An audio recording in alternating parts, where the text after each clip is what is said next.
Hi, my name is Giovanna Paranhos. I'm an undergraduate student at Universidade Federal de Minas Gerais, in Brazil. My supervisor is Ana Maria de Paula, and my work is called Nonlinear Imaging of Cancer Biopsies. In partnership with the university's veterinary hospital, the Biophotonics Lab conducts research on biological tissue samples, specifically nonlinear imaging of biopsy samples of canine mammary cancer. As part of the project, we are developing a software and methods for automated image analysis. The presence of cancer affects how the collagen fibers and cells in the tissue region grow and organize themselves. Multiphoton imaging of these samples allow the structure of the cells and collagen fibers to be seen in great detail by simultaneous second harmonic generation and photoluminescence measurements. The anisotropy of the collagen fibers has been correlated with the presence and aggressiveness of the tumors in a given biopsy. The initial aim of my work was to obtain images by nonlinear processes. However, due to the current pandemic, all the labs at the university are closed. So we decided for the time being that I would analyze the data that doctorate student Luana Hayes had previously collected for her work. The collagen fibers in the tissue are non-centrosymmetric, which means they generate second harmonic signal. So with a confocal scanning laser unit adapted to an upright microscope, we use a pulsed titanium sapphire laser at 800 nanometers to excite the tissue sample. And initially we obtain a two-photon excited photoluminescence image of the sample, allowing us to visualize the cell regions of the biopsy as well as to adjust the focal plane. After we made these adjustments, the long-path dichroic mirror is put back in position and we acquire the back-reflected second harmonic generated image. After we have acquired the images, we use fiber to extract 29 different features from them. These features are based on how pathologists evaluate biopsies. The software loads in both second harmonic generated and photoluminescence measurements to generate the metrics. You can see more detail at the software page.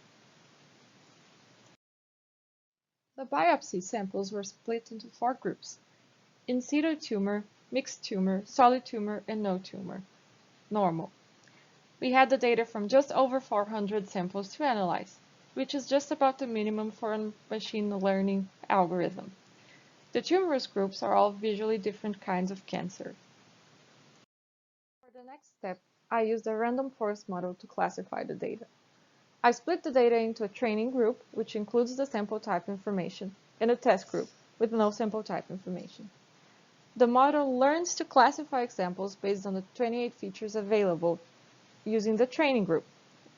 Then it uses the method to classify the samples in the test group.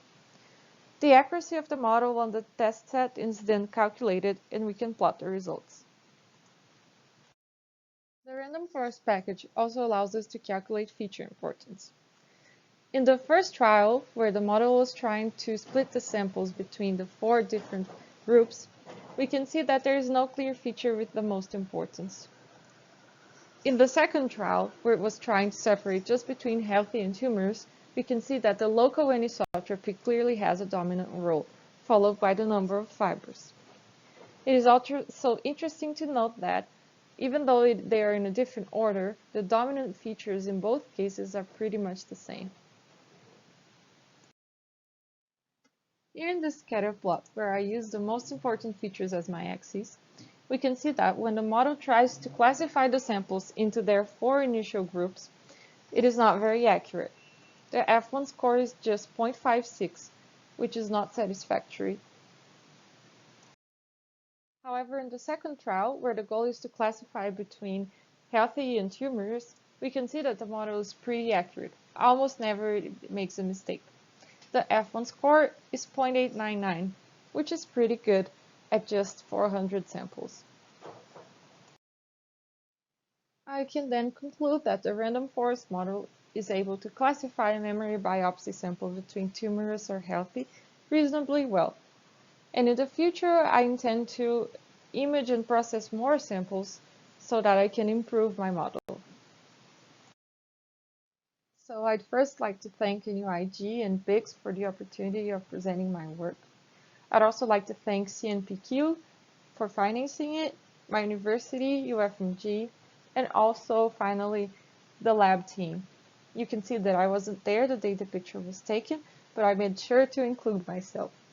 So thank you for watching, and you can contact me at my email for any queries.